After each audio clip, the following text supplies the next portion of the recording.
And we're back again with this. It's been, what, 2 weeks, 3 weeks? I don't remember.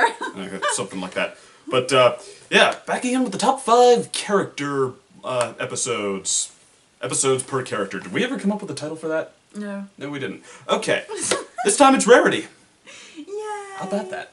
What can we say about Rarity? She's not one of my favorites, sadly. She's really not one of my favorites either, although that might kind of result in an interesting sort of a list here. Like, Rarity, in Season 1, once they kind of made their intentions known, made it clear what they were doing with her through, Suited for Success and everybody's favorite Rarity song that they throw out and say, they change their mind on, say whatever her new song is now their favorite for like a month, and then it's Art of the Dress again, but, Oh, yeah. But, okay, now once they made their intentions clear with her, yeah, I started to get into it. I liked her better. I still don't particularly care for the Rarity episode. Like, the whole thing, like, some figure in the fashion world wants to do something with her, and she has to work with that figure in the fashion world and prove that she is a good fashionista, and along the lines, remember to be generous. I mean, what, the smartest one of those were probably Sweet and Delete, Suited for Success, the early ones, and I still thought those were just decent. I felt like I'd been through these kinds of paces before, and so yeah, so when they're not done well, Spoilers, they're not going to be on the list then. They're not, because, okay, I like Rarity. I think that they have a really fun character there, someone who's real eccentric, someone who is an artist, who has some depths to her. I don't always think they found the way to, well, I mean, they were trying to fight the fashion girl archetype with that because Hasbro demanded they get a character who's into fashion. I still don't think they found something particularly fun to work on where she was concerned. So my favorite Rarity episodes are always the ones where they push her out of her comfort zone, where they force her to interact with something else besides the world of fashion, or where, like, that is a factor, but something else is actually the point. Okay, then our lists are going to be really different this time, I think. Okay. You're saying that. Well, interesting. Yeah. Okay, so, would you like to start? Whose turn is it to start? I don't remember. So, well, you probably have the more fan-appealing outfit on right there, so I guess you can start. Yay! I'll start us off with Trade, yeah? Trade, wait a minute, that's a Rarity episode? Like, we talked about this before. We could make a list just as long as we thought that the character was shining in the episode, right? Well, I thought it was if the episode was definitely about that character as much as anyone else, because I didn't make my list like that. I made my list like, if the character is like really shining in the episode or doing something that I really like. Sometimes it is about, you know, the character, and I have stuff on my list where it is her full episode. But the reason why I have Trader here is actually because I feel like this is one of the first times where we see how good Rarity is to see different, like the thing with the brooch and stuff like that. She can see, like, she has a keen eye and all of that. Like, well, sort of. Well, yeah, but this is the first, like, introduction. Which one's the brooch that you want? That one.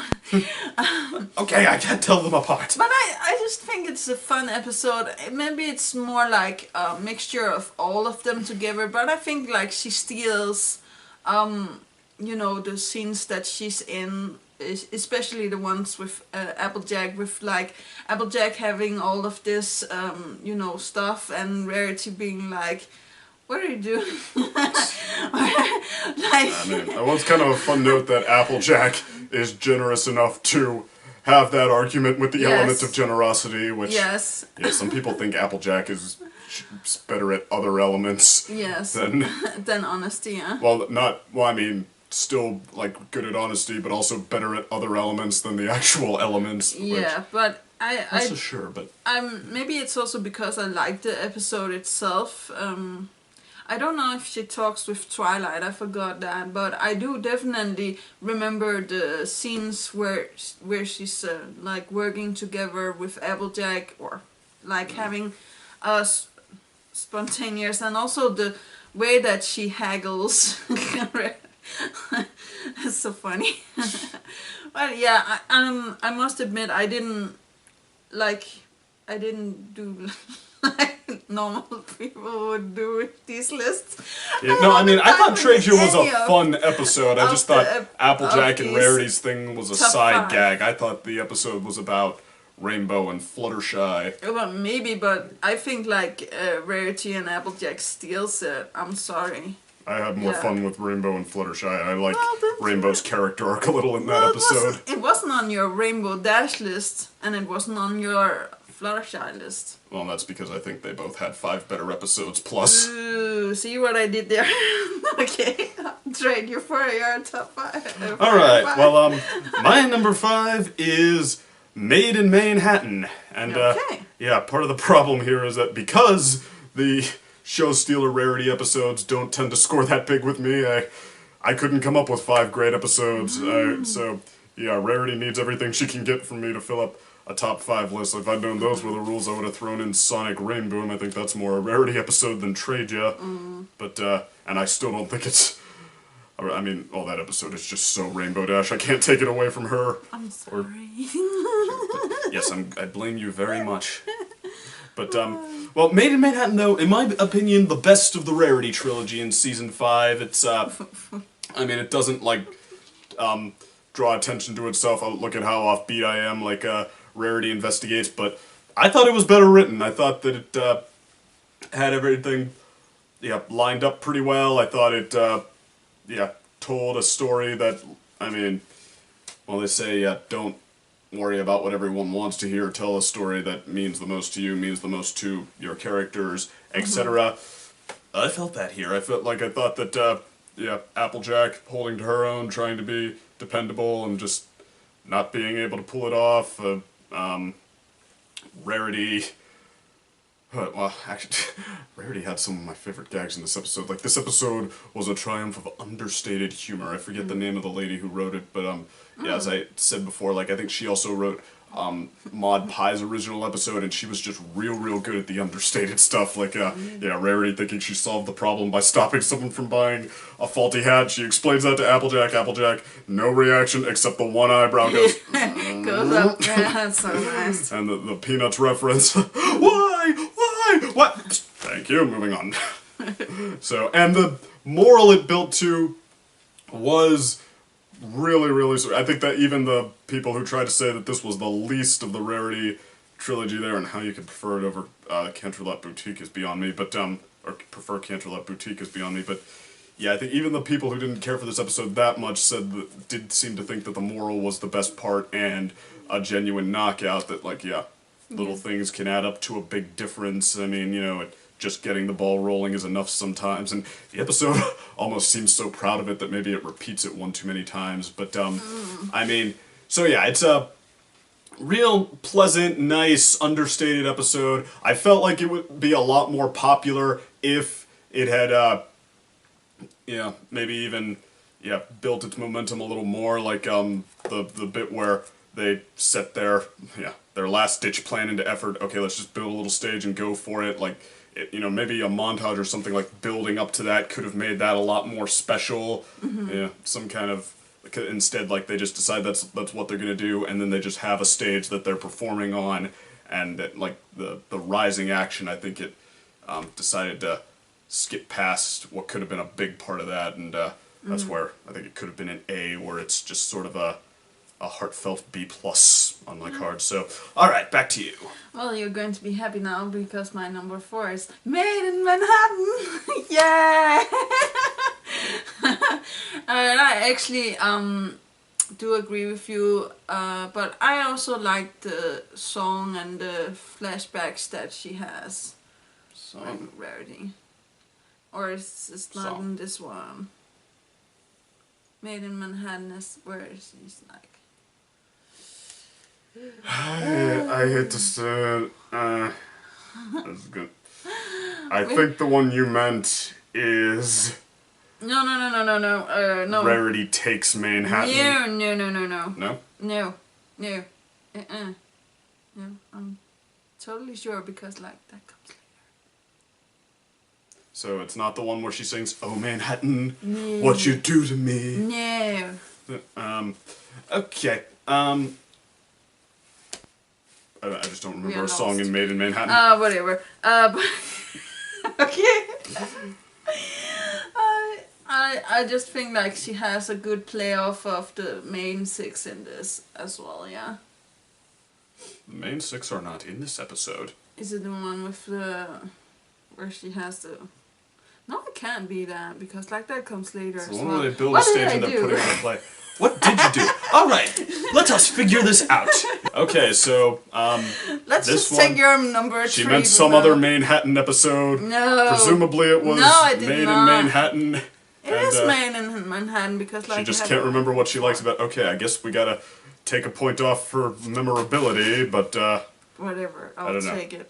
give me well-written stories. There's such a thing as something that has a plain-looking cover. You look at it before you go in, it's plain Jane. You look at it after you go in and come back out, and it still looks plain Jane, but when you're going through, like, oh yeah, I forgot how many layers there were to this. It just keeps hitting me, and I feel good. Okay. That sounds like a few different things, but But thankfully I'm not a screenwriter. Next. okay, my number 4, Look Before You Sleep. And, yeah, as you can see, not all the fans seemed fun on this one. I have heard backlash to it, and, it does use kind of an over-the-top gag style at points, and fans, bronies seem real split on what they think of over-the-top writing. Like, when it's used to convey a message, it seems to make them feel special that they can understand the message. Oh, I get it, because kids grow out of she's growing up. That's why she turned into Walter Dastardly on steroids. But, when it's for comedy, just plain comedy, it seems like it has to be, like, really, really funny and with characters who really, really fit it to not get any backlash. Otherwise, done well, done poorly, it seems like it's gonna get some. And this episode isn't always good at it, I will admit. Like what? I dare you to play dress up in a frou-frou dress. I dare you to get dirty. Haven't. Oh, the suspense, the conflict, the tension. Like, I don't know. We've probably seen that more than we need to, and well. Yeah, some of it, it's like, okay, this is a little cheesy, you can see what it's doing, but, other than that, like, I think, when it's not that, I did think this episode could be really cute, and, honestly, I mean, this is where I think, yeah, feeling too much ownership of the characters can distract from stuff like this. I love how they played the characters in this episode. I thought that, yeah, Rarity, Applejack, I love that they're not two nincompoops filling the polar opposite archetype so they can tell the polar opposite story. They're both jerks for polar opposite reasons, and then at the end, hey, it's okay to be polar opposites. No, they play off each other, they fight with each other like Rarity and Applejack, and like down to the littlest details. I love how they did that here. Like it's mostly Rarity's fault. She is pushing it on Applejack, but Applejack, because she's Applejack, is not a particularly good sport when she's asked to step outside of her comfort zone, and she's trying to bite her lip a little bit, and then, yeah, when she's had enough, she gives it back to Rarity, but then, like, Rarity too, like, my favorite moment in the whole episode might be where they're trying to clean up the branches and stuff before the storm hits, and Rarity is, like, eyeing this one broken branch, like, she, let's see, is it, yeah, too irreversibly damaged, is it not? And she decides she can, turn it into a decoration and hang it back up, just like that is what's aesthetically pleasing to her, and Applejack rolls her eyes, and tears it down. And like, okay, if you've ever been someone who's if you're someone who's anal retentive in that way, and having to do a job like that moment, that is a really, really relatable moment. That, like, I mean, if you're someone like that, it is really hard to work fast in situations like that. I mean, I mean, I don't know, maybe I'm out of my mind, but I think that's exactly what they were trying to do in that moment, and I think they nailed it. I think that's where you can understand where both of them are coming from, in spite of the moments that turn it into kind of the hammy little, like, the gag version of what that would actually look like. But I mean, like I said, that could also be really cute. Like, I love Twilight in this episode. So excited because, okay, she's playing catch up on, having friends you can have sleepovers with, and she's ready to go because she has a book now on it, so that's all she needs. Now she is ready to relive however many years of childhood she missed out on. That was adorable, and I mean, all in all, I thought it was cute. I really like how they play off each other. I think, the moment at the beginning is an example, also the moment at the end, how Applejack, even though, again, she's probably the less culpable party in all of this, she's also the one who has to extend the olive branch to patch things up, make things right at the end, because she's the one who is a little more prone to do that, who understands more how to do that and how to walk Rarity through the whole, like, again, Rarity obsessing over the little details at the end, like something big happens and like, well, what about this? Well, I mean, are all these things going to be okay if I don't tend to them right now, and then we can focus on the big problem? It's like, okay, no, efficiency here. Fix the big problem first. I mean,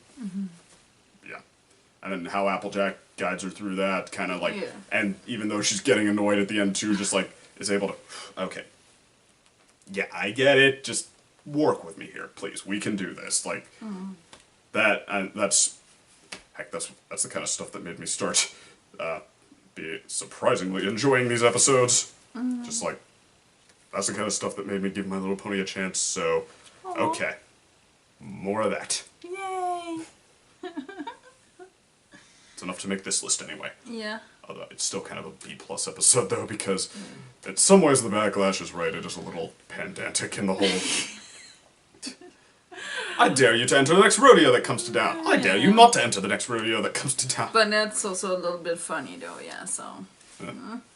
I'll give you that, But we can do something totally different. What's that episode called with Sweetie Belle growing up and Rarity not noticing? Forever Philly. Yeah, I will take that instead of Maine and Manhattan, because like Forever Philly, I remember everything about like that episode, and it just a dawn to me, like you should have an episode on your list that you remember, even though that you haven't refreshed your memory about it, right? It's better than having an episode that you don't remember. Well, for our viewers at home, it might be better. I just don't see memorable as the be-all, end-all. So my number 4 is Forever Philly. Troll 2 is memorable. Well, heck, that might be. People do kind of love Troll 2, so maybe Freddy Got Fingered is memorable. Oh my god. But yeah, I just like that episode a lot, because like, I see myself actually in Rarity's shoes with one of my friends, right, that also... where we were like growing up and growing apart, actually. But this is like more where it's like mother and child. I know they're sisters, but come on, you guys, it's so obvious what's going on here with like her dressing her up as she used to, eating ice cream where she used to go, and you know. I think if you're a really older sibling, that might be kind of relatable. Yes, like I'm a older sister to my brother, right? But those things that Rarity do for Sweetie Belle in that episode is like more, I guess it's more motherly, or maybe it's just me. Maybe I'm like looking at it wrong. I don't know. I didn't have a sister. I had a brother, so. Love Rarity in that episode. Sweetie Belle, I feel like this just goes to show how much they did the growing her up thing just for the sake of doing a growing her up thing. Like, now that she is, like, well, that's great, we can do stories like this now, in which Sweetie Belle is grown up, and which means Because professional Yeah, and but that's because experimental teen who Yeah. likes theater-ish. But like that's because you don't like the part of her actually growing up. You don't like the fact of her. I'm becoming fine a with maturing the teenager. character. I think that what I have a problem with is doing it for the sake of doing it, and not because you have anything more fun in mind for her. You have random. Hey, this is what kids do when they get older-ish. That's so boring. Like, I mean, the things, Scootaloo like- has had progression episodes, and Yes. face palm moments aside, she's still fun. Apple Bloom has actually gotten more fun doing it. But like we still Sweetie see Belle. Sweetie Belle grow a lot because like she's helping that pony with the dog and stuff like that, and that shows her true talent. Moral: he's not just bigger, he's older too. You see, everybody at home take notes. We're being insightful now. Yes, but like I must admit, like the first time I saw that episode, I cried a little because like I thought it was really like cute that like Rarity has to let go of Sweetie Belle, kind of, sort of, like move on and let her have her own life and stuff like that. Yeah, I mean, I like that episode pretty well too. In fact, I was briefly considering it for the list until I remembered that I had.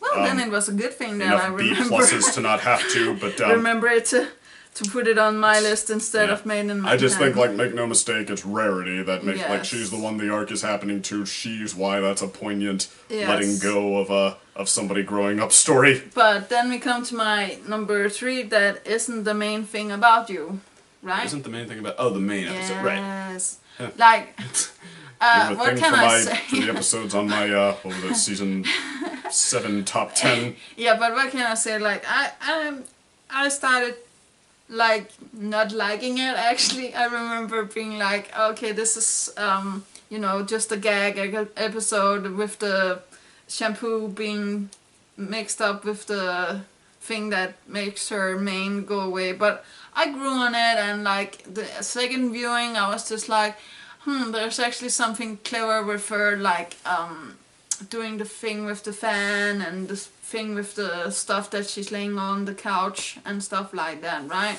Mm-hmm. And the flowers, and like she's really depressed about like nobody recognizing her and being like almost Phantom of the Opera with the cloak, being like running around and be like. They did a good job making you afraid for Rarity. Like, somebody's gonna spot her without it, and then they let that happen for just a moment. I mean, that like you feel her pain. Yeah, we have all been there, being like trying to hide something that wasn't that pretty, or Also, you will get to it.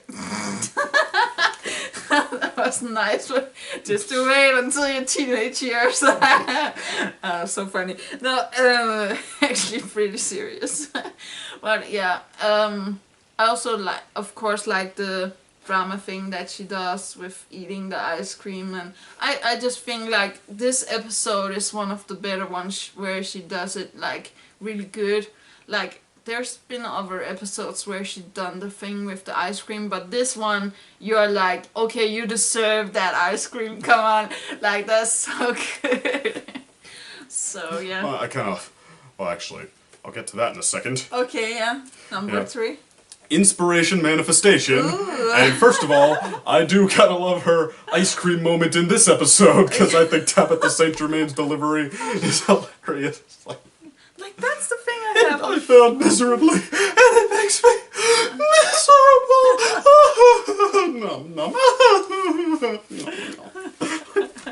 miserable. But, I mean, this is just an episode that goes at it with a lot of energy, because it has something worth getting into. It's kind of like Rarity's Philly Vanilli, just in a dark, except evil. It's almost evil Philly Vanilli. Give Rarity her opportunity to just let everything she ever wanted having to do with this, except it just so happens to not be for the greater good. The greater good. Going around changing all the stuff, just like, ooh, what can I do with this and this and this? And I love I don't know what it is, just even the shade of green they chose for the magic that corrupts her. Like, somehow that's interesting, just like this whole new Yeah. rich power almost, like Yeah. and like That but, book, yeah, it's insane.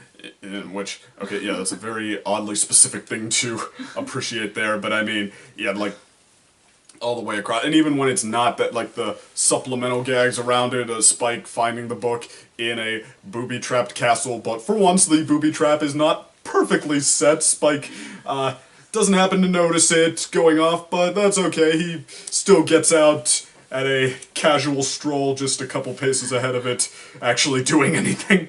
No, he just remembered the password, Oh yeah, the bubble password is bubble. fire breath. No, the bubble bubble nectar and Alright, I'll assume you just dropped a reference that someone will get there. But yeah, he takes the book, turns around, and Indiana Jones style, it starts collapsing as he's walking out of it, and it just wasn't the best set trap. He, just steps out right before it would have gotten to him. Love that, and the pony with the puppet theater, that was another oddly specific choice, something for Rarity to Snips fail at, his but it was dad. kind of fun, kind of memorable, yeah. I wonder if that's it Everybody too, yeah. feels- Snip's special talent is, Cutting. separating his dad's puppets from there. Oh, strings. Strings, but, Oh, that's disgusting.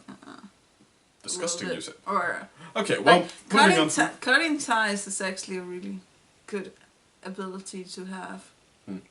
So be sure to let him know that next time we're in pony form.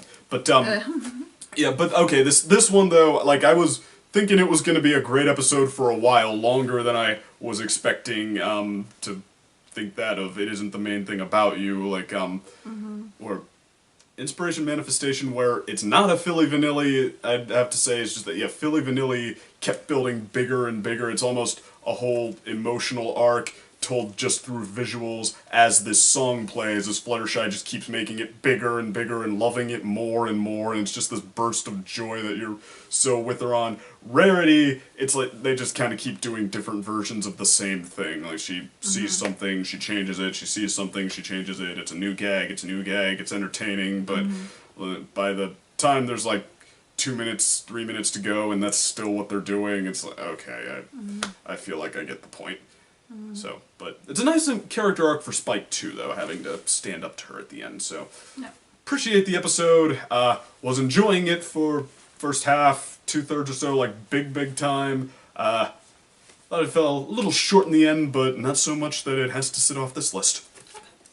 So that. Not for spoilers.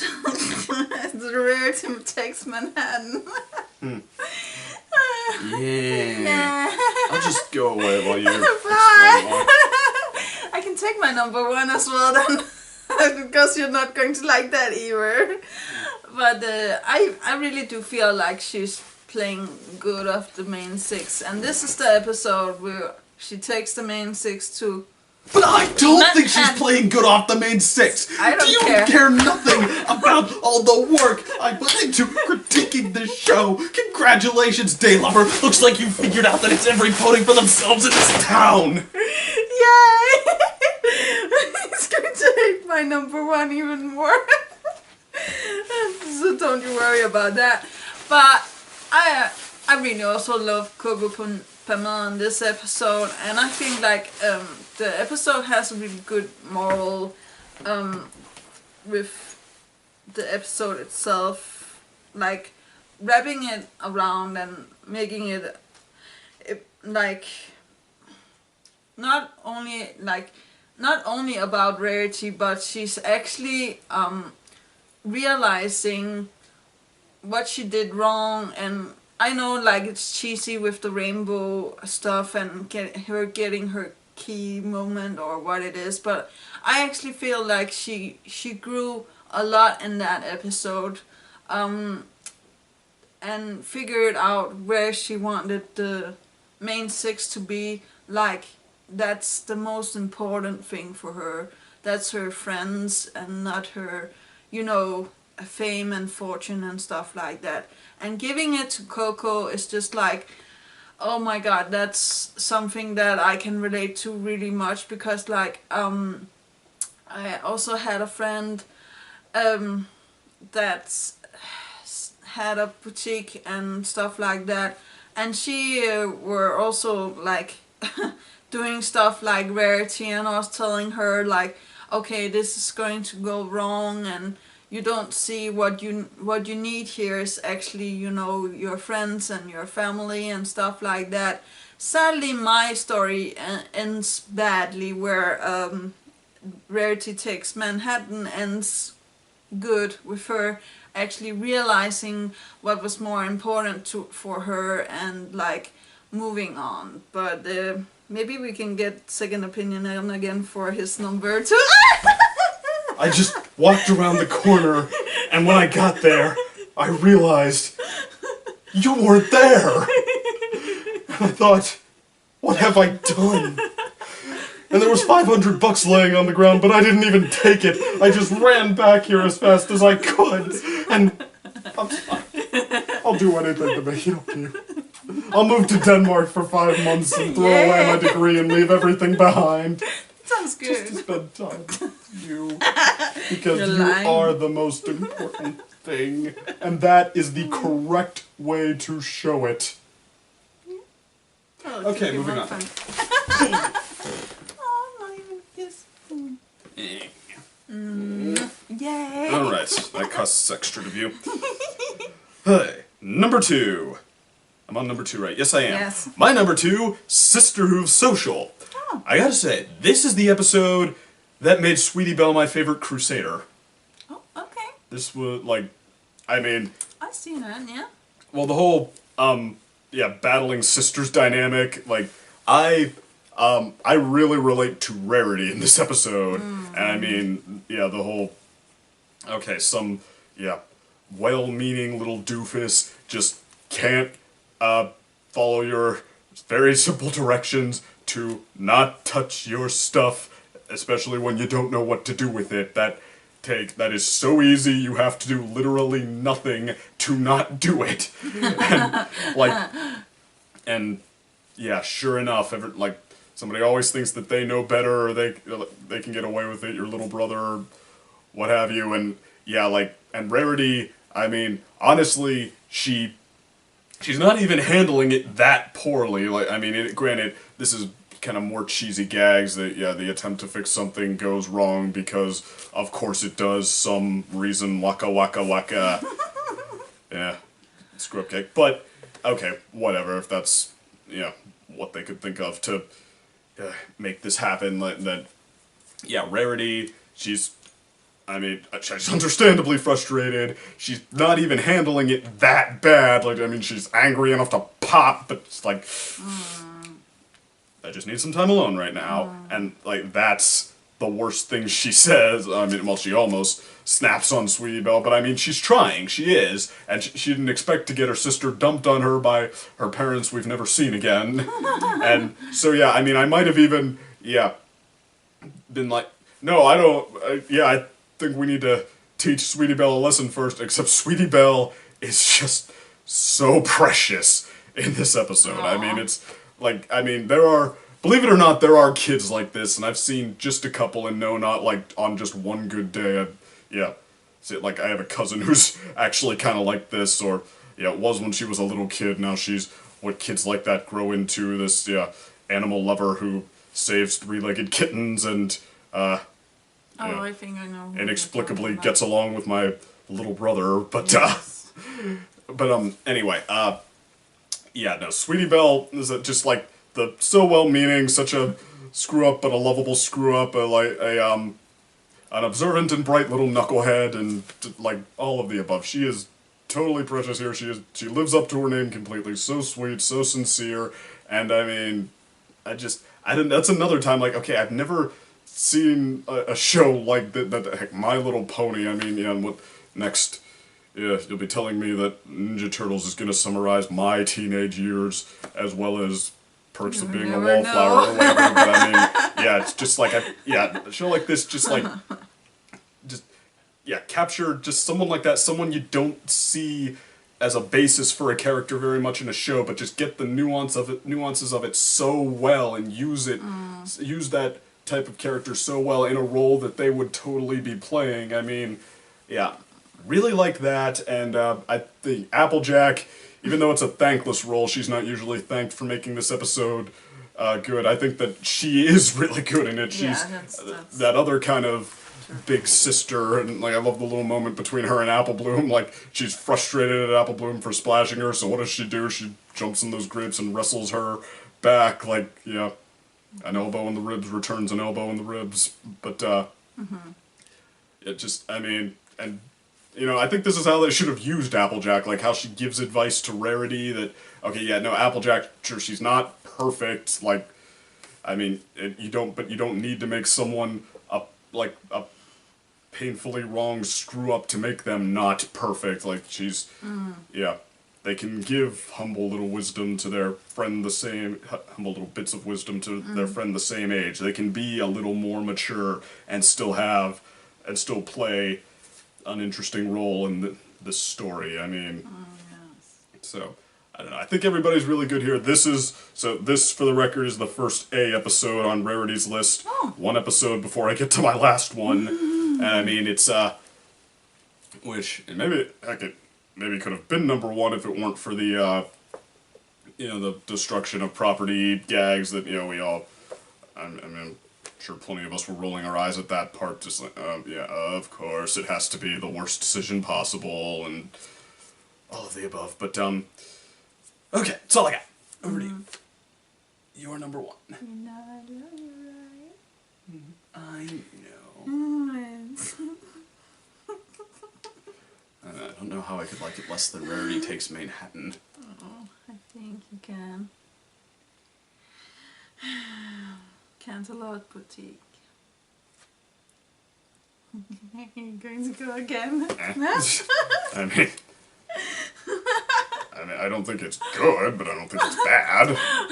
Okay, no freak out. It's nice. Alright. Now, if you're gonna be sassy, on the other hand, ooh, sassy saddles. Yep. That's actually one of the reasons why it's up here. I also like her really much in the episode, but I do believe like this is a pure Rarity episode because like she has the focus, and like I really just love the design of the Rain and Stain dress and stuff like that, and the notion of her realizing that she doesn't want to make it like a product more than one time, right? She doesn't want to make it like, on a assembly line and stuff like that. And she comes to the realization that she have to, close her boutique if she needs to do this, right? But because marketing to your audience and hiring help so you can still do the creative part that you like just makes you a sellout. But, like, she figures out a way to make the Rain and Stain even better after the fact, I would think during the fact. Like No. She redesigns it halfway through, decides that she likes putting a twist in it. Oh, okay, yeah, and then, then that's it, yeah.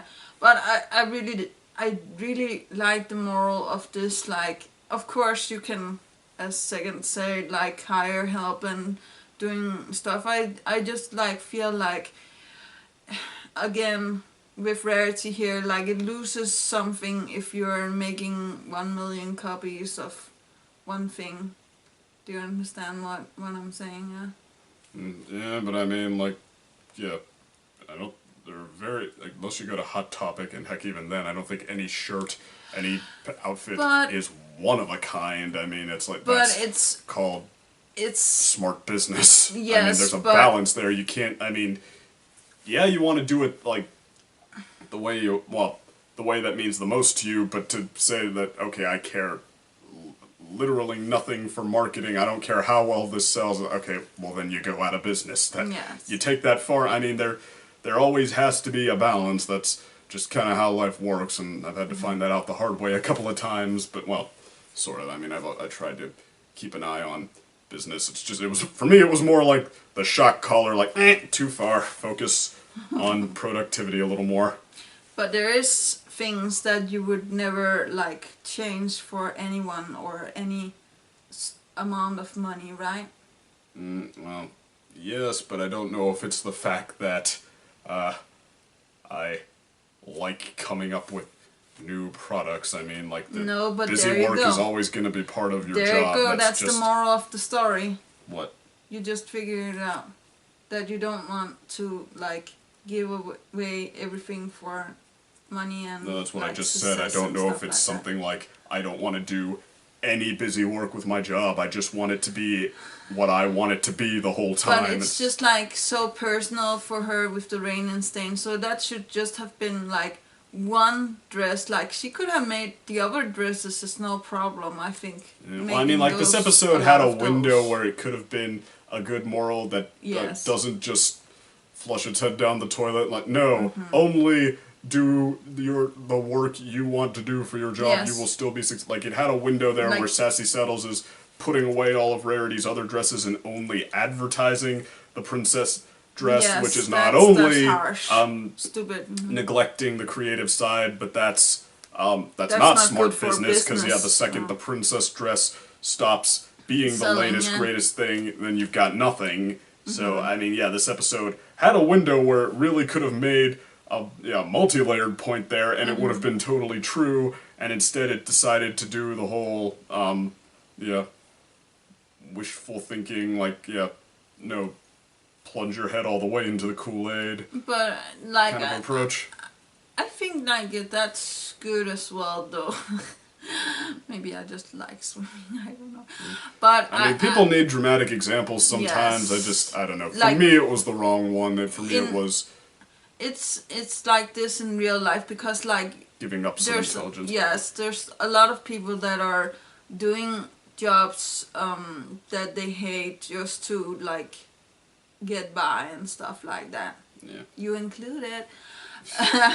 But, When was like... that? Well, granted, trying to review all of season 6, I felt like I could have Yes. had more fun, and been more fun had I just given that up then, but, Yes. personal insights. I think... Not just yet, we're not. Yeah. And, Sorry. just enough time for my number 1, Simple Ways, which, I already talked about when I did the Applejack list, but yeah, Rarity needs it. Counting that, she has 2 great episodes on my card, and heck, maybe I should have included Sonic Rainboom because she needed it. But no, heck, I think that Rarity in this episode, I mean, this is another one that goes for comedy, and I don't even know. I mean, sometimes it's over the top comedy, but I mean, honestly, just the fact that it doesn't really have a whole lot of backlash where that's concerned, I think, speaks to how well they did it. I mean, nobody thinks back on this episode as a standout, and even at the time, there were, like, the critics the analysis community group who doesn't kind of just speak in hyperbole, but yeah, the ones who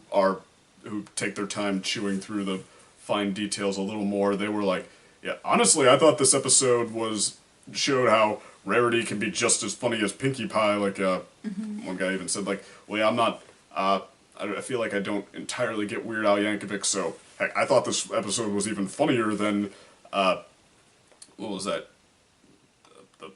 Yeah, Pinkie Pride. I thought it was funnier than that, but I mean, yeah, those understated sentences of praise didn't catch on, didn't tip the scales, and even had me wondering, okay, well, did I ever rate this episode when I saw it? And then I watched it again, and oh yeah, I didn't remember this.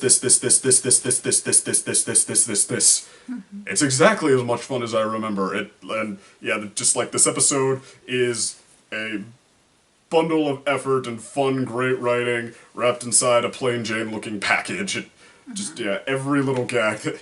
Yes, I take the typical, the boring, and the underappreciated, pointing right at Derpy with that, and oh yeah, these are just the examples I can recall because I have made them my go-to examples for this episode, but yeah, Rarity, even the kind of cheesy little moments where she's trying to, convince Trenderhoof she's a farmer by, sitting on the plow. That is funny. Right, and then, I'll show you how to do it with style.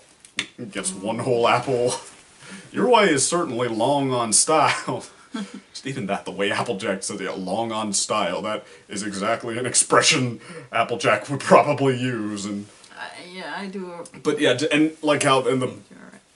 Oh, heck, I could go on forever, but yeah, just even the big climactic moment, the battle of wills between Rarity and Applejack, and they never say out loud what they're doing. The episode itself doesn't really even explain what they're doing. All they're doing is saying what they do, what they love, now that they're in their new role, now that Applejack is a fashionista, and now that Rarity is a... messy, hard-working farmer, and but you can tell that something is happening, and yeah, it kind of doesn't need to say it, just how Rarity keeps getting more and more desperate and tightly wound as they go until she, flips out and dive bombs in the mud, and realizes that, that's what breaks her. She gets a tiny splash of mud on Applejack's dress. Like, I don't know, I think this episode killed it. I think it knew exactly what it wanted to be and exactly how to do it from start to finish. Very funny, a very, very useful moral. Like, people love to talk good morals, like, what was that? Oh, cults in the cutie map. That is so deep, so meaningful. What else? Scootaloo. I mean, no, they've done some good morals with Scootaloo sometimes, but I mean, like, I wasn't too impressed with the latest one. No, she's growing up. The relationship changes. It changes with Rainbow Dash being a gag reel of the same gag over and over. But my ego! You're not worshipping me. See, they ripped off the Wonderbolts by taking the concept of bleachers. That... What does that have to do with simple ways? Well, it has to do with that, morals like those... Like, cults and stuff. Like, I don't think anybody who has a cult problem or anyone who has a problem with a fan of theirs growing up, a little sister or brother of theirs growing up, I don't think that those episodes would, really make, like, a lasting impression. I don't think people would really draw from those to learn their lesson. Simple ways, don't change yourself to impress somebody. Like, don't think that the perfect person for you is someone who needs you to be someone else to like you. That is a moral I think people can legitimately and would legitimately use and would keep in mind with something like that happening to them. I guess I could switch it out with trade, just to make you happy. Hey, did you learn nothing from this episode? Changing yourself apparently not. Makes someone appreciate you. What can I do? Yeah? So, still have no ability to abridge this stuff. Yep. Me talking, but alright, that's all I got. I think that's all you got. Yes. That's all we got. Hope you liked it. Daylover. SecondDay away. Good seeing ya.